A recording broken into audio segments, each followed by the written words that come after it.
I don't see how any type of political process of any sort or kind that we are familiar with currently that has the ability to, or the will to overcome and put back into place a functioning, operating, honest constitutional system that we once had. We would love to believe that there is still power in the people, in the movements they're in, and that they do in fact still maintain or have some level of authority from which they can bring to bear the will of their most desired interest.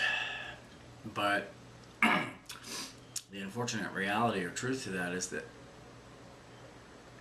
sadly that just is not the case. It's not true. I mean, we have this movement called the Tea Party movement currently in our country, but it's very limited to any extent to which it could actually be capable of arranging a political overstructuring or overhauling of our system. It is so absolutely completely corrupt at this point that even the small movements like the Tea Party movement that had started from great ambition and honest American interest to have real change and benefit from a corrupt system has also sadly been in fact corrupted along the way, and so now it too is just only one more part of the ever evolving and expanding criminal enterprise that is the United States government, a bureaucratic nightmare that serves its master, and its master is better known as the Federal Reserve System. There can be no doubt about the fact that this country is beholden to an authority that is not itself its government, but a private banking institution called the Federal Reserve System. It is this institution that is to blame for all of our ills and all of our problems, has put us into slavery and debt, has devalued our currency into worthless paper, has created a mountain of debt that we can no longer support or afford, has amassed the vast sums of largest amounts of fiat cash available in known history that is now in excess of $3 trillion plus that we can't even calculate at this point. It's so monumentally absurd, nobody even bothers to calculate the toxic derivatives and other exotic banking instruments that go into that equation.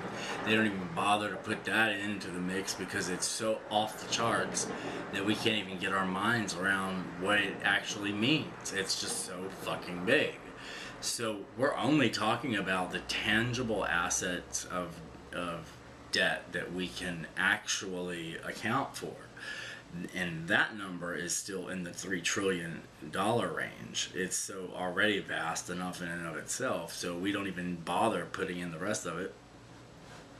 It doesn't matter. $1 or $2 trillion more makes little difference when you don't have a dime. 99 cents is not a bargain if you do not have 99 cents. Okay, it's basically that. It is not a bargain if you don't have 99 cents. And that's really what this situation is. It's not a bargain or a good idea when you don't have nothing. And that's what we're working with here. And I'm sorry if you didn't know that. I'm here to tell you. We just don't have anything. We don't have anything to sell. We don't have anything to make. We don't have anything to make money on. We got debt out of our ears. We're just waiting for doom. The toilet is flushed and we're waiting to go down the drain, and nobody seems to be aware of it. They're all completely clueless about the fact that we are facing this monster right in its eyes, and we cannot for the life of us even see it. It's like, for some unknown reason, everybody is convinced that these things are fixed, that they are working on solutions, and that's why we haven't felt any great impact. And oh my God, it's delusion upon lies, and more and more and more. You are just being tricked by the clever ability that they have at their disposal because of what has occurred. They engineered it to occur on purpose at that time. Even though we knew it was only going to do a matter of time when it would happen anyway, they wanted it to happen then because China, Russia, and India particularly had GDP growth rates in the 5% range annually. China for 5+ years. If it had gone unchecked for any longer than a couple more years, there's no way of knowing the impact that that country's economic prosperity could have over us. The trade imbalance would be so vast that we couldn't possibly be able to manage that in any way that would be capable. So they had to engineer the collapse to occur when it did, so that the whole goddamn global economy would also go to the toilet. And that is what happened. China, India, Russia, all of them instantly in the toilet. They've been there ever since for the last 3 years. All the Arab nations too, because their oil can't be sold, for the dollar value is so devalued now that their $150 oil is now sold in the open market for $70. And they're screaming and raging because they're losing money hand over fist, because everything's done in dollars. They want it changed, they're going to get it done, and when it's done, that's when we got doom coming to us. We're just trying to keep that from occurring until we can possibly manage, because the government wants to get everything in place and prepared for the worst so that they can maintain control and order, because people are going to go nuts, and revolutions typically occur under these circumstances, and you can't have one if you don't got a gun. So be prepared and understand that you have rights now. Some still, we have a Bill of Rights. It's supposed to be still actual, and you do have the right to have and own a gun. And you should take that right up and go and buy one and keep it near you. Learn how to use it because you're going to be involved with the fight of your life, and it may be the difference between you and where they're going to send you, when the time comes. But you can't do it alone. We have to do it together. This is serious. It's very, very, very serious situation, and nobody seems to be aware of it.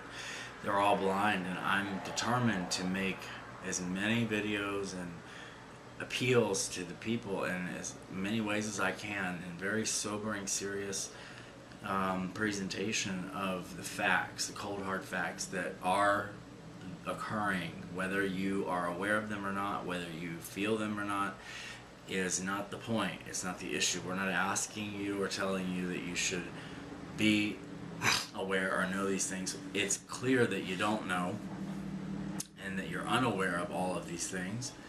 But I would like for you very much to think about the facts, that what they really truly are, and then ask yourself, what exactly is it about the situation as the facts have laid them out that make you believe that you have some degree of security or ability